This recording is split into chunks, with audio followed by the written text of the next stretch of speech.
Good morning all of you. आज हम आप लोग को कंप्यूटर के बेसिक नॉलेज के बारे में बताएंगे।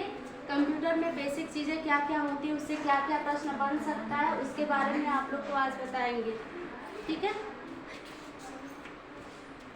सबसे पहले कि कंप्यूटर का खोज किसने किया था, इसका निर्माणकर्ता कौन है, इसको कंप्यूटर ऑफ फादर किसको कहा जाता है, इसके बारे में आप लोग को हम बताएंगे। कुछ प्रश्न आप लोगों के लिए यहाँ पे हमने लिखा हुआ भी है और कुछ ऐसे भी बताएंगे। इसमें बहुत सारी चीज़ें हैं। कंप्यूटर के कई भाग होते हैं, उसमें कई जनरेशन चले थे। जैसे 5 जनरेशनों में इसको डिवाइड किया गया था। पहला जनरेशन, दूसरा जनरेशन और तीसरा जनरेशन और चौथा जनरेशन और 5वां जनरेशन। पहला जनरेशन जो है आपका चला था 1942 से लेके 1942 से 1956 तक चला है। इसमें यूज हुआ था ट्रांजिस्टर का। पहले वाले जनरेशन में हुआ था यूज आपका ट्रांजिस्टर का। दूसरा वाला जनरेशन आपका चला था 1956 से लेके 1965 तक। इसमें यूज हुआ था आपका इसमें वैक्यूम ट्यूब का। पहले वाले में वैक्यूम ट्यूब का यूज हुआ था, वैक्यूम ट्यूब। इसमें वैक्यूम ट्यूब का यूज हुआ था। दूसरे वाले में ट्रांजिस्टर का यूज हुआ था, ट्रांजिस्टर का यूज हुआ था। और तीसरा जनरेशन आपका चला है 1965 से लेके 1975 तक। 1975 तक चला है और इसमें आपका यूज हुआ है माइक्रो प्रोसेसर, या फिर उसको हम कहते हैं VLSI कहते हैं। तीसरे जनरेशन में आपका इसमें आईसी का यूज हुआ है ना, आईसी यानी इंटीग्रेटेड सर्किट। तीसरा जनरेशन जो आपका चला है 1965 से लेके 1975 तक चला है और इसमें यूज हुआ था आईसी का यूज किया गया था।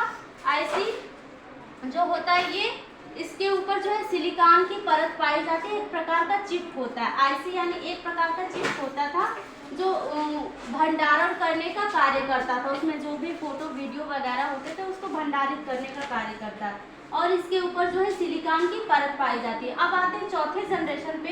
ये पहला हो गया और ये दूसरा और ये तीसरा। चौथा जनरेशन आपका चला था 1975 से लेकर 1989 तक। 1989 तक चला था और इसमें यूज हुआ था माइक्रो प्रोसेसर का।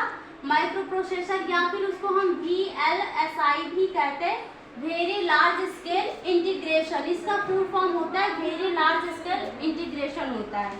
और 5वां जनरेशन जो है आपका, ये तो चौथा होगा और ये पांचवा जनरेशन जो है 1989 से लेकर अब तक चल रहा है। ये अब तक चल रहा है और इसमें यूज हुआ था इंटेलिजेंट का प्रयोग हुआ था, कृत्रिम बुद्धि का यूज हुआ था, कृत्रिम बुद्धि, आर्टिफिशियल इंटेलिजेंस का। इंग्लिश में इसको आर्टिफिशियल इंटेलिजेंस। तो ये आपके 5 जनरेशन है जो कंप्यूटर में चले थे। पहला जनरेशन आपका 1942 से लेकर 1956 तक चला है, जिसमें वैक्यूम ट्यूब का यूज किया गया था। और दूसरा जनरेशन आपका 1956 से लेकर 1965 तक चला है, जिसमें ट्रांजिस्टर का यूज किया गया था। तीसरा जनरेशन 1965 से 1975 में चला है और इसमें क्या यूज हुआ था, आईसी का यूज किया गया था। और चौथा जनरेशन आपका 1975 से लेकर 1989 तक चला। इसमें माइक्रो प्रोसेसर या VLSI का प्रयोग किया गया है, जिसमें इसका फुल फॉर्म होता है V का होता है वेरी, L मतलब लार्ज होता है, S मतलब स्केल, I मतलब इंटीग्रेशन होता है, वेरी लार्ज स्केल इंटीग्रेशन। और 5वां जनरेशन अभी तक चल रहा है। ये 1989 से स्टार्ट हुआ है और अब तक चल रहा है। और इसमें क्या यूज हुआ था, कृत्रिम बुद्धि या फिर आर्टिफिशियल इंटेलिजेंस। अब हम आते हैं अपने प्रश्न पे। कुछ इससे रिलेटेड जो है आपके बेसिक प्रश्न है, बेसिक नॉलेज के लिए, जो एग्जाम में हमेशा पूछे जाते हैं।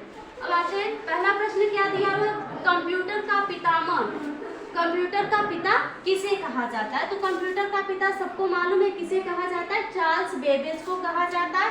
और इन्होंने ही कंप्यूटर का खोज भी किया, इसलिए इनको कंप्यूटर का पिता कहते हैं। दूसरा प्रश्न है आपका, कंप्यूटर के विकास में सर्वाधिक योगदान किसका है? कंप्यूटर के विकास में यानी उसको विकसित करने में सबसे बड़ा योगदान, सबसे ज़्यादा योगदान किसका है? वान न्यूमैन का। वान न्यूमैन का ये प्रश्न हमेशा जो है पूछता रहता है। तो वान न्यूमैन इन्होंने कंप्यूटर के विकास में अपना योगदान दिए थे। तीसरा प्रश्न है आपका, प्रथम अंकीय यानी गणितीय कंप्यूटर के ब्लूप्रिंट के विकास में सर्वाधिक योगदान किसका है?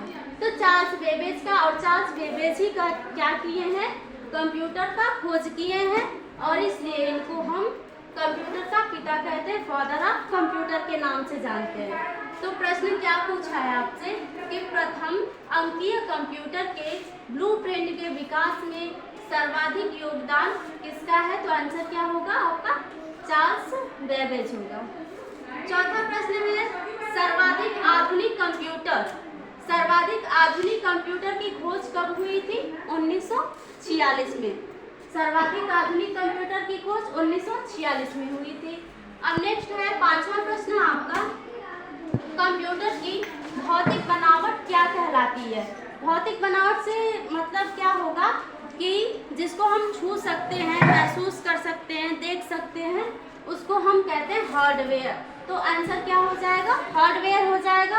और सॉफ्टवेयर क्या होता है? जिसको हम बस देख सकते हैं, महसूस कर सकते हैं, उसको हम क्या कहते हैं? सॉफ्टवेयर कहते हैं। तो यहाँ पे आपसे यही पूछा कि कंप्यूटर की भौतिक बनावट क्या कहलाती है? हार्डवेयर कहलाती है।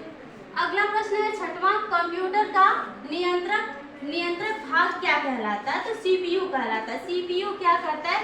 कंप्यूटर का जितना भी काम होता है उसको नियंत्रित करने का काम करता है, इसलिए इसको कंप्यूटर का नियंत्रक भाग कहते हैं सीपीयू को। और सीपीयू का फुल फॉर्म होता है सेंट्रल प्रोसेसिंग यूनिट होता है। सेंट्रल प्रोसेसिंग यूनिट,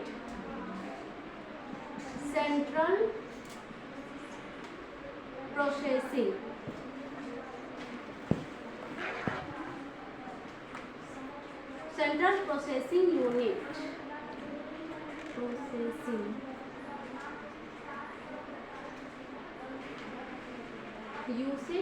यूनिट हो जाएगा। सेंट्रल प्रोसेसिंग यूनिट का अक्सर करके इसके बारे में पूछता है एग्जाम में।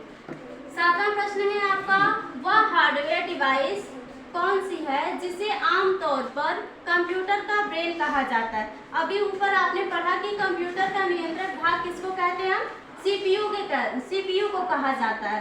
तो यहाँ पर क्या पूछ रहा है आपसे कि वह हार्डवेयर डिवाइस कौन सी है जिसे आमतौर पर कंप्यूटर का ब्रेन कहा जाता है, ब्रेन या माइंड कहा जाता है? तो सीपीयू को कहा जाता है कंप्यूटर का ब्रेन। क्यों कहा जाता है? क्योंकि ये कंप्यूटर को नियंत्रित करके रखता है, इसके सारे काम को नियंत्रित करके रखता है, इसलिए इसको हम कंप्यूटर का ब्रेन कहते हैं।